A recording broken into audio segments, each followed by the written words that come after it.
The last Soviet citizen was forgotten in space. On May 18, 1991, Sergei Krikalev left planet Earth. The cosmonauts' mission was to go to the Mir space station.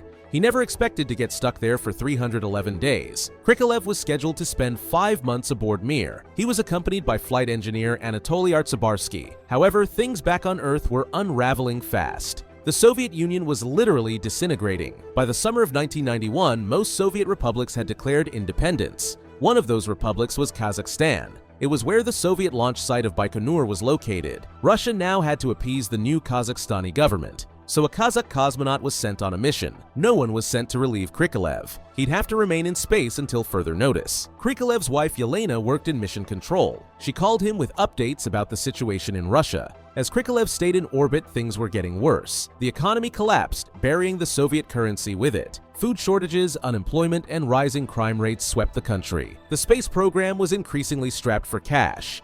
There were even talks of selling Mir to a foreign government. Artsebarsky finally returned home on October 10, 1991. He was replaced with Commander Alexander Volkov.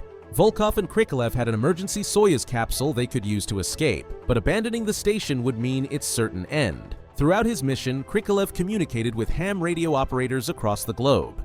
They often supplied him with news about his homeland. On December 26, 1991, the Soviet Union was officially dissolved. Sergei Krikalev finally returned to Earth on March 25, 1992. He landed in the now independent Republic of Kazakhstan. The cosmonaut had circled the Earth 5,000 times. Months after his return, the Shuttle Mir program was finalized. This cooperation between the US and Russia would pave the way for the International Space Station. The first Russian crew member aboard a space shuttle was Sergei Krikalev. He retired from spaceflight in 2007, but remained active in space training programs. In 2021, Krikalev lost his job as executive director at the Russian Space Agency. He was fired for criticizing the plan to send an actress and a movie director to the ISS.